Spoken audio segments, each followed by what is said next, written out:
This episode is brought to you by Shopify. Forget the frustration of picking commerce platforms when you switch your business to Shopify, the global commerce platform that supercharges your selling wherever you sell. With Shopify, you'll harness the same intuitive features, trusted apps, and powerful analytics used by the world's leading brands. Sign up today for your $1 per month trial period at shopify.com/tech, all lowercase. That's shopify.com/tech. What's new from Apple? There's the new iPhone 16 Pro, built for Apple Intelligence. And it comes with the all-new camera control, giving you an easier way to quickly access your camera tools. The new Apple Watch Series 10 has our biggest display and our thinnest design ever. And this? It's the sound of active noise cancellation, now available on one of 2 new AirPods 4 models. So quiet. Check out all of the new products and new features at apple.com. You can even buy yourself something new. See apple.com for product availability updates. Apple Intelligence coming this fall. Hey guys, welcome to this week's podcast episode. And I've got a fantastic guest for you today, Louise Mowbray. She's a futurist. She's got extensive background in corporate leadership, and she's written a book, which we're going to talking about the future and advancements in technology and how to prepare. I was talking with her backstage and talking about how unprepared the world is. And I'm really happy to have a futurist and leader bring her insights onto the show. Louise, welcome. Thank you, Christopher. It's wonderful to be here. Yeah, I know we're discussing diversifying geographically, and you're in South Africa, originally from UK. And so talk about your journey and what led you to write your book. And I'm really excited to delve into the conversation with you. Thanks, Christopher. I'll try and keep it short and sweet because it's been quite a journey. But I got lucky. I was born in Cape Town to British parents. And so I grew up in South Africa, which I think was just an amazing place to grow up from so many different perspectives. I moved to the UK moved to London in my early 20s. And I went where everybody goes, investment banking and then technology. And I think when you're young, you just want to earn enough to make sure you can travel and see the world and enjoy yourself. So that was the focus. And then I joined an executive search firm, a global listed executive search firm. And I found I was quite good at it, which surprised me, to be honest, because most of my colleagues were at least 20 years older than me and ex-C-suite of some major organization. And that was the golden thread that really clicked things into place for me when it comes to people, leadership, cultures, organizations, and growth. And I then founded an executive search firm with a couple of partners at the rise of the new economy. And we worked purely with the venture capital community. So the organizations that had funded the startups and really ramping them up according to funding milestones. And then the markets crashed. And I probably had to make one of the most difficult decisions ever. And we shut the business and paid redundancies rather than running it into the ground. And I then lived in the Middle East, based in Dubai for about 3.5 years, where I did something completely different. I was managing director for a British luxury lifestyle company, and I built up their operations across the Middle East, North Africa. So that was another fantastic, extraordinary experience, getting to know the region really well, a region I didn't particularly know at all before I started. Went back to London, and then, of course, the major question was, what on earth am I going to do? And with the absolute determination, I was only going to do what I was deeply passionate about. And I started the business I have today, which is now 19 years old. And I'm lucky to be able to still call myself a teenager when it comes to business age anyway. And the extraordinary thing about the last 19 years is the world has changed enormously. My clients have changed enormously. I've changed enormously. And what's needed today is vastly different to what's needed 5 years ago, 10, 20, 30. You can almost take it in tranches. And what we're going to need in the next 5 to 10. So I'm constantly energized by what's going on around us and finding better ways to help my clients to navigate it with more ease. Yeah, that's a fantastic introduction. And it actually remind me of myself when in the early 2000s, because you've seen the world and from a different lens, and you get the Middle East. And here I grew up in a US centric, and it's like the media pushes this narrative, and when actually 2008 and COVID, and you start to see what's actually happening in real time. The question is, there's a lot of problems in the world, but what is you talk about how unprepared we are, and what are the causes of that? Is it governments? Is it the media? You look around everywhere, the world is very in disarray. Talk about that. Yeah, I think as we were chatting before we got onto Zoom, I think that one needs to have a sense of what's happened in the past and what's going on today, and also an awareness about what's coming without judgment. And I know that's really tricky because wherever we come from, we are conditioned all the way through our lives, and we understand life through a series of lenses, and your lenses, even if we grew up in the same town and went to the same school, would be vastly different, just because that's the nature of human beings. I sometimes think of the sort of the big why question as the existential question. We can spend forever going down rabbit holes and exploring the why. And sometimes I think that what we've got to do is take a step back, or almost take an umbrella view and step up and go, okay, it is what it is. What's going on? Give it a name, call it what it is. And how can I best prepare myself for what's to come? I think the tricky thing is when we get too attached to what we want it to be, or what we think it should be, or how we think it should be, or who should do what. And so there's almost non-attachment to develop that mental space, that space in our minds between what's going on out there and a considered response, so that I can actually take a look at stuff and make better decisions ultimately. So I think that's the big challenge rather than the why. Otherwise, we'd be here for days just talking politics and the way the world works, which I think fundamentally, for as long as people don't fundamentally change, all that's changing are the tools that we're using, the technologies that we're using.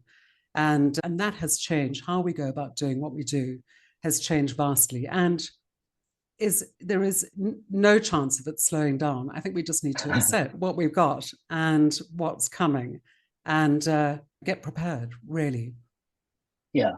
And one common thing among futurists is just seeing where we are and where things are headed, and preparing and having tools. One thing is talking about is we've got technology and we've got blockchain and AI coming. How do you envision the future of work, based on what you wrote in your book, and especially with with infrastructure changing technologies such as AI, and this kind of shifting, more people are remote work, working for themselves. How do you see that?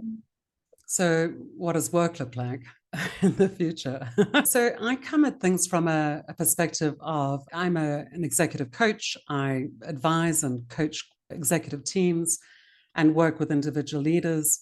And of course, deliver keynotes. Everyone wants to know about AI, things like that. And actually create and deliver multi-session masterclasses, especially for executive teams around this very topic.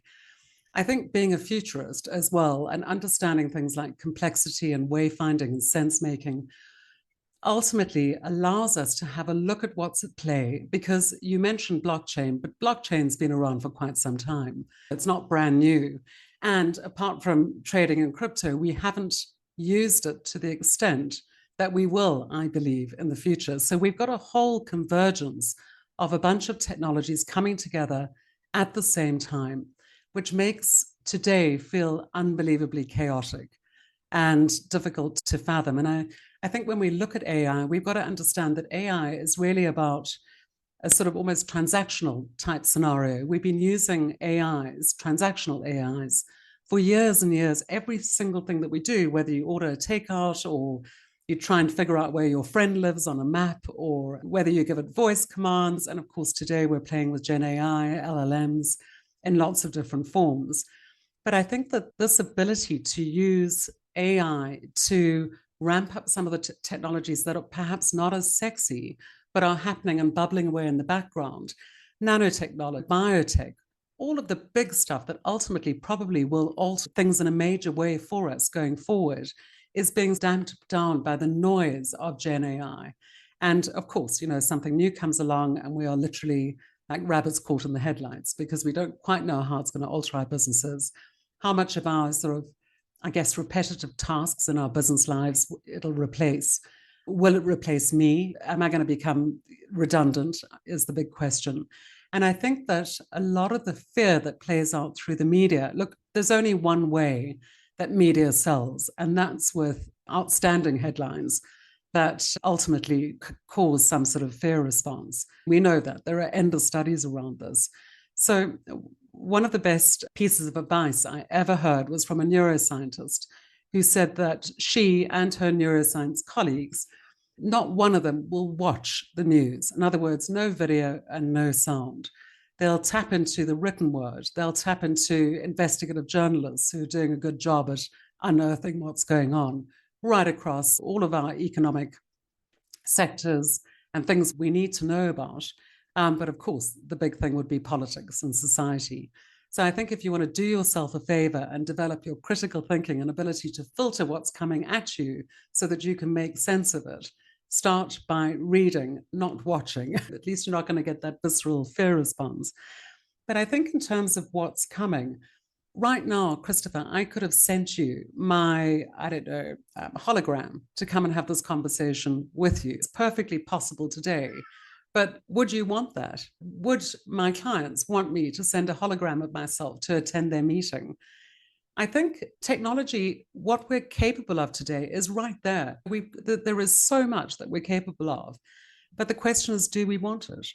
And in this whole question about technology and what parts of our lives it's going to augment or replace, or what one would hope support, because that should be that, we need to place humans at the center of all of this. The question is, do we actually want it? And that always dictates the adoption of these technologies into our lives. So when it comes to will AI replace me, unlikely right now. And the other thing we've got to remember is that a lot of the solutions on the market today were only startups 5 minutes ago. Of course, as with all new, bright, shiny things, some will fall away, some will last. And I think the only advice I can give people is don't sit on the sidelines like some accidental tourist wondering what on earth's gone on.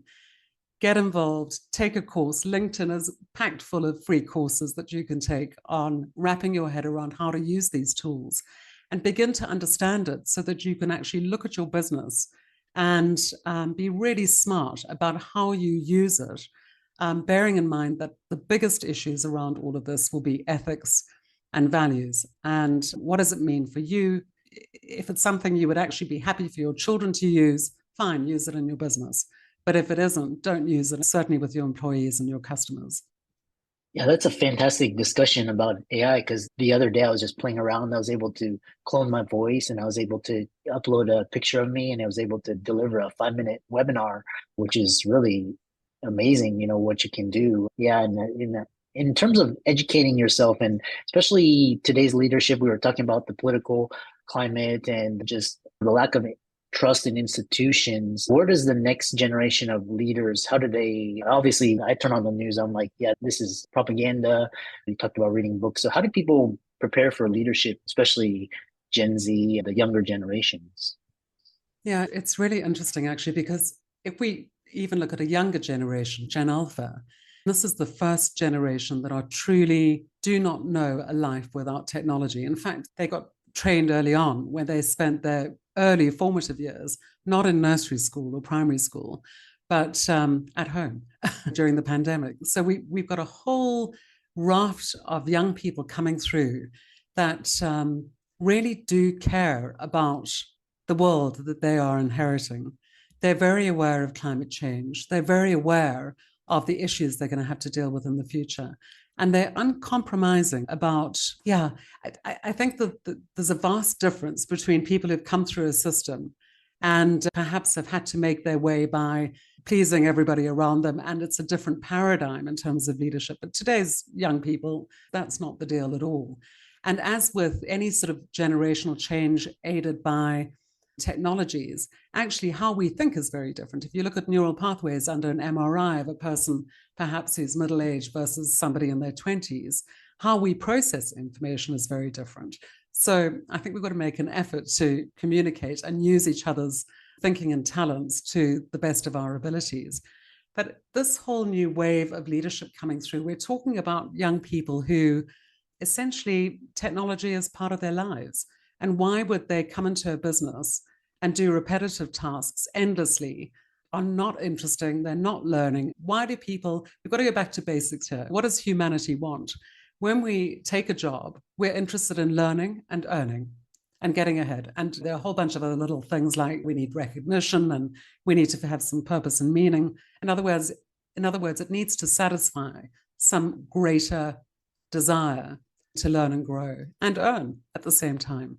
When we're looking at perhaps having to redesign, not perhaps having to, but having to redesign how we go about building our organizational cultures and structures, not only to serve our clients, but to attract top talent, we really shouldn't be thinking about where we've come from and where we are. We should be thinking about where we are and where we're going, because the future of work will be aided by AI and a whole bunch of other things.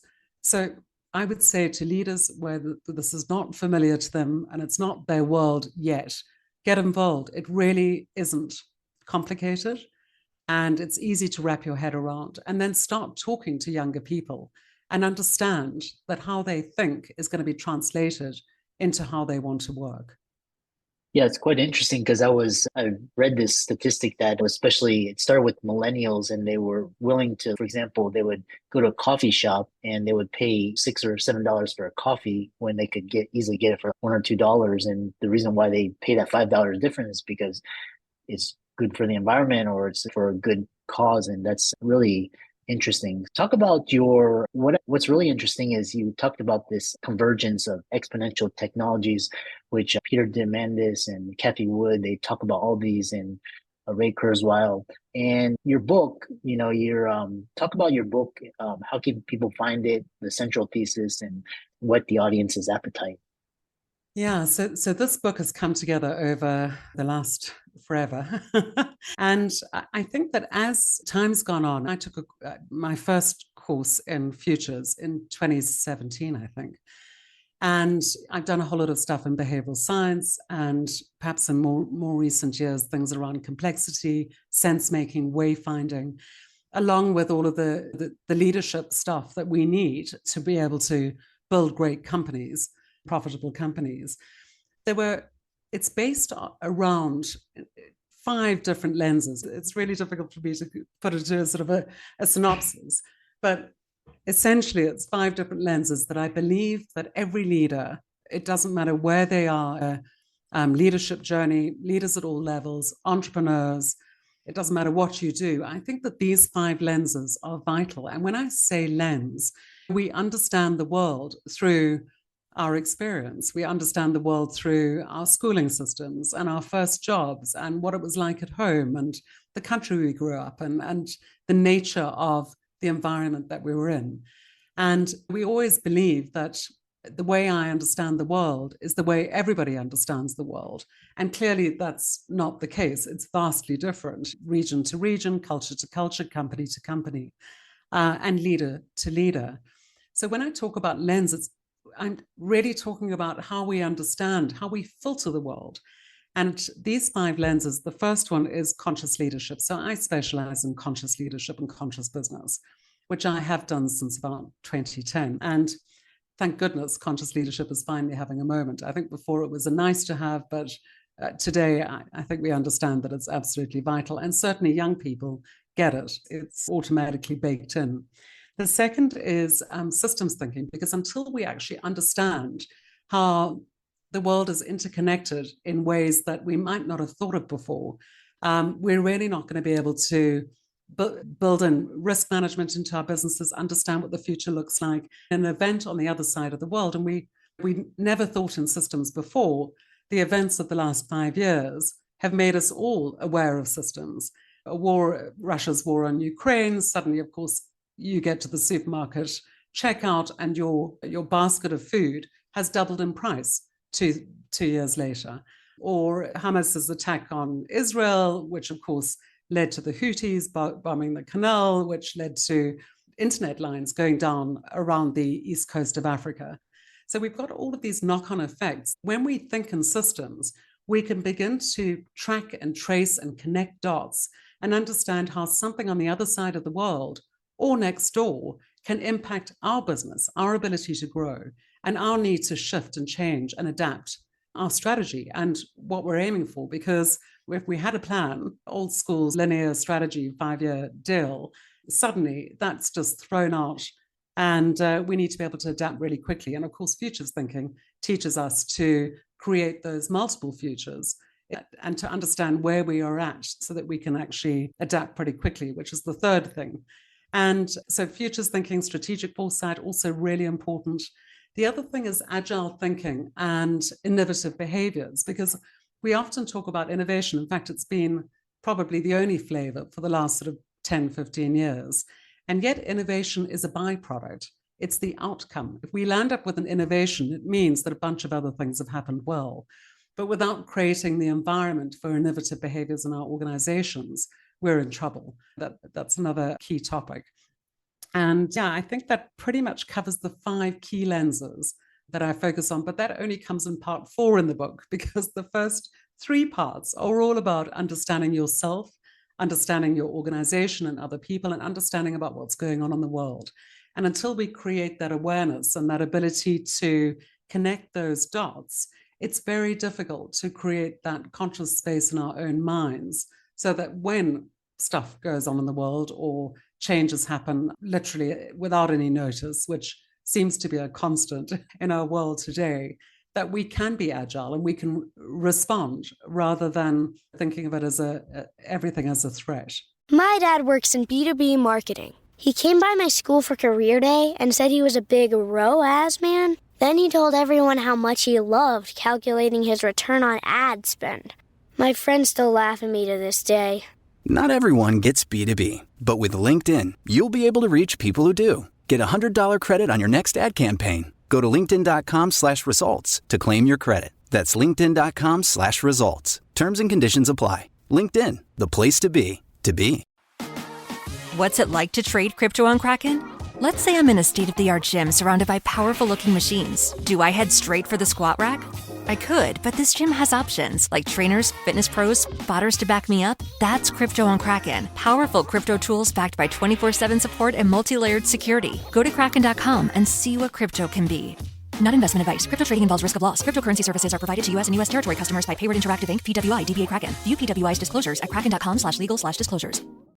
Really interesting. When you were describing that, really reminds me of the early 2000s, because that's when I was a med student, and I figured I was pretty much set. But then 9/11 happened, and I was seeing all these changes in healthcare, and I was like, I better start preparing, otherwise I'm going to be SOL. And really interesting. And how can people find you and follow you? Because I know you got a lot of really great experience and a lot of innovative ideas, giving keynotes and consulted with major corporations, clients. And how can they learn more about you? Yeah, thanks, Christopher. I think the first thing is my website. That'll pretty much fill you in terms of whatever area of interest you might have, and that's mowbraybydesign.com. The second thing is you can find me on LinkedIn, probably the only business platform. We need some competition, but it's the only business platform that we're all using. And then my book is on Amazon and all good online booksellers. And it's called Relevant, Future Focused Leadership. And if any of your listeners do read it, I'd love to hear their thoughts. I'd love to hear how this applies to their lives and what they get out of it. Yeah, and definitely I'm going to check it out. And for all the audience, be sure to check out Louise's books and socials, give her a follow, and really in very interesting conversation with the futurist and influencer thought leader. And thanks so much for coming on. Yeah, thank you, Christopher. It's been a great pleasure.